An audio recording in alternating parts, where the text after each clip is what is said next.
Well, Andreas Krieg joins me now. He's an assistant professor at the Defence Studies Department of King's College in London. Good to have you with us on Al Jazeera. Andreas, it's been a busy day for Rex Tillerson, certainly the last 48 hours while he's been in the region. What can we read just into this situation that he's coming back to Doha? Initially, he didn't want to come back to Doha. I think it's he probably thought that the memorandum that was signed 2 days ago in Qatar would have been a sufficient starting point for further negotiations and probably even concessions by Saudi Arabia and the UAE. He's realized now yesterday that in the meetings that he had in Jeddah that those blockading countries are not really moving forward and accepting this memorandum as a first concession by Qatar.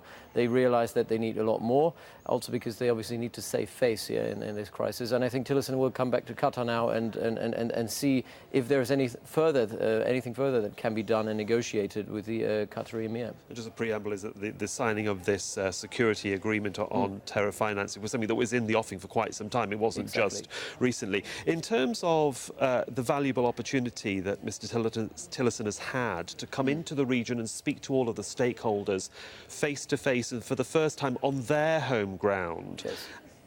Is that a game changer? How valuable is that in terms of trying to understand the situation here in the Gulf? I think it's very important for the Trump administration to realize how deep this crisis actually, how far back it actually goes. The current crisis is just one point of escalation in a very, very long period of escalation over the last at least 20 years, but definitely the last 5 years.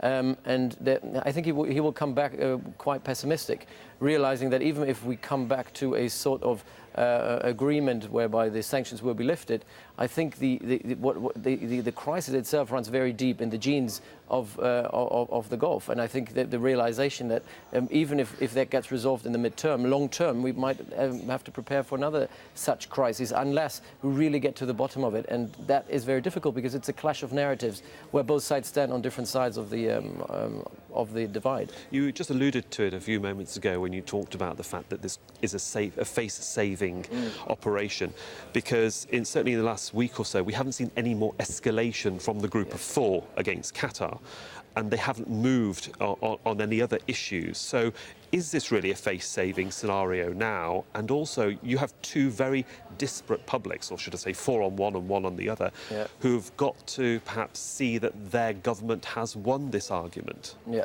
Exactly, and at the moment, the way it looks now, they haven't really won the argument. Quite on the contrary, we see now that the tide has turned against the blockading countries. The international community is now pushing both sides to actually come to a concession.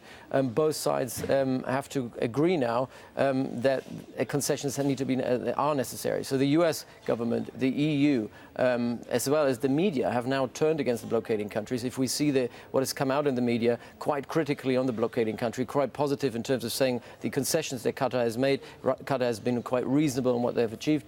Now the pressure is on, and they have invested quite a lot, especially the UAE and Saudi Arabia, in trying to pressure Qatar to make concessions. If they now come away and have to concede to this memorandum, it will actually undermine the position of Mohammed bin Salman, the Crown Prince of Saudi Arabia, and Mohammed bin Zayed, the Crown Prince of the UAE, who has invested tens of millions of dollars trying to tarnish Qatar's reputation, trying to build this, and now he's not succeeding. So that's why I think Tillerson needs to understand more needs to be achieved so that these two can go away, especially UAE and Saudi Arabia, and go to their publics and say, look what we've achieved, and we actually won. They have to declare victory.